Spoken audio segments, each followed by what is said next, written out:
തിരുവനന്തപുരം പാങ്ങോട് യുവതിയെ തീ കൊളുത്തി കൊന്ന കേസിൽ അമ്മയ്ക്കും മകനും ജീവപര്യന്തം. ചന്തക്കുന്നിലെ രാഹില ബീവി, മകൻ സാഗർ എന്നിവർക്കാണ് നെടുമങ്ങാട് കോടതി ജീവപര്യന്തം ശിക്ഷ വിധിച്ചത്.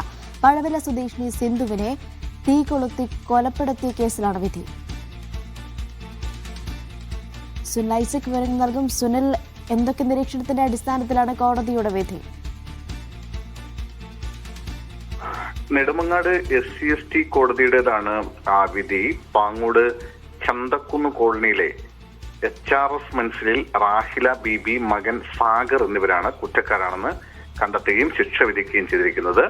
റാഹില ബീബിയുടെ മറ്റൊരു മകൻ സാജനെ കോടതി വെറുതെ വിട്ടിട്ടുണ്ട്.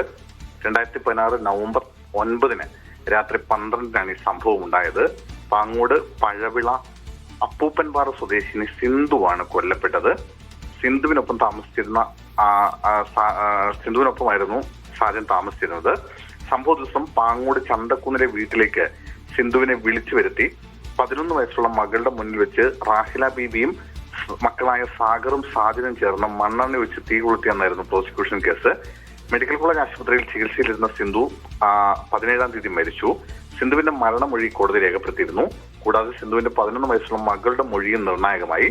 സംഭവ ദിവസം സിന്ധുവിനെ റാഹില ബീബിയും സാഗറും കൂടി വീട്ടിലേക്ക് വിളിച്ചു വരുത്തുകയും തീ കൊളുത്തുകയും ചെയ്തു എന്നാണ് കേസ്. സാജനും സിന്ധുവും പ്രണയത്തിലായിരുന്നു. ഇത് സാജന്റെ വീട്ടുകാർക്ക് ഇഷ്ടമായിരുന്നില്ല. സാജനെ മറ്റൊരു വിവാഹം കഴിപ്പിക്കാനുള്ള തീരുമാനത്തിലായിരുന്നു വീട്ടുകാർ. ഇതിനെ സിന്ധു എതിർത്തതിനെ തുടർന്നാണ് സിന്ധുവിനെ തന്ത്രത്തിൽ വീട്ടിലേക്ക് വിളിച്ചു വരുത്തി വകവരുത്തുകയായിരുന്നു ലക്ഷ്യമെന്നാണ് കോടതിയുടെ നിരീക്ഷണം.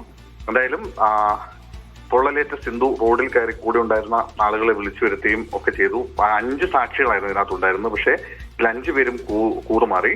11 വയസ്സുകാരി മകളുടെ മൊഴിയാണ് ഇതിൽ നിർണായകമാവുന്നത്. ശരി, സുനിൽ ഐസക് ആണ് വിവരങ്ങൾ നൽകിയത്.